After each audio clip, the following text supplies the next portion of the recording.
வரீங்க? நாங்க திருநெல்வேலி மாவட்டத்துல இருந்து இங்க ராமேஸ்வரத்துக்காண்டி இன்னைக்கு வந்து திருநெல்வேலி மாவட்டத்துல எந்த ஊர்?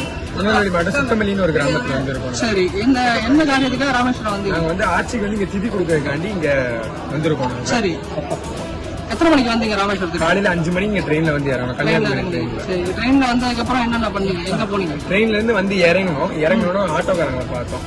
அவங்கள வந்து பார்த்து இந்த மாதிரி ரூம் வந்து புக் பண்ணணும், கோயிலுக்கு போகணும் அப்படிங்கிற மாதிரி சொன்னோம்.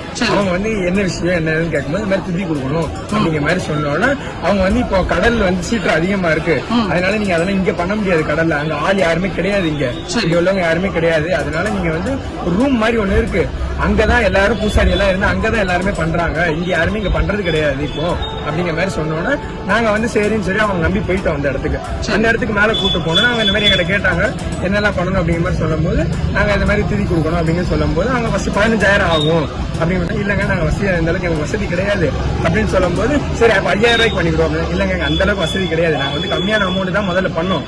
இப்போ நீங்க இவ்வளவு சொல்றீங்க இதெல்லாம் பண்ண முடியாது அப்படின்னா சரி அப்ப 2,000 ரூபாய்க்கு பண்ணிக்கலாம் அப்படிங்கிற மாதிரி சொன்னா 2,000 ரூபாய் நாங்க கொடுத்துட்டு வந்துட்டோம்.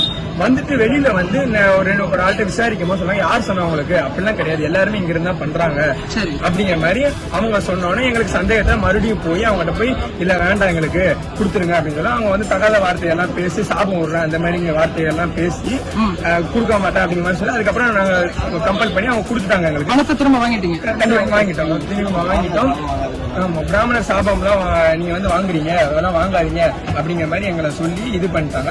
நாங்க உடனே வாங்கிட்டு வெளியே வந்துட்டோம். வெளியே வந்து இப்ப வந்து இங்க வந்து திதி கொடுக்க இப்ப இங்க வந்து கடற்கரையில அவங்க புண்ணியத்துல போடுவாங்க பார்த்து அவங்க பார்த்து கம்ப்ளைண்ட் கொடுத்துருக்காங்க. சரி, புயல் எச்சரிக்கை விடுத்திருக்குன்னு சொல்லிட்டு உங்களை யார் சொன்னது? ஆட்டோ டிரைவர் சொன்னாங்க. வந்து இந்த பிரச்சனை வந்து இனிமே எந்த மக்களுக்கும் நடக்காத மாதிரி இதுக்கு உடனே ஆக்ஷன் வந்து எல்லாரும் சேர்ந்து. சரி, அந்த பூஜை மண்டபத்தை கூட்டு போனார்ல அந்த ஐயர் பேர் என்னன்னு சொன்னாரா? அது என்னன்னு எங்களுக்கு தெரியல பேர் தெரியல.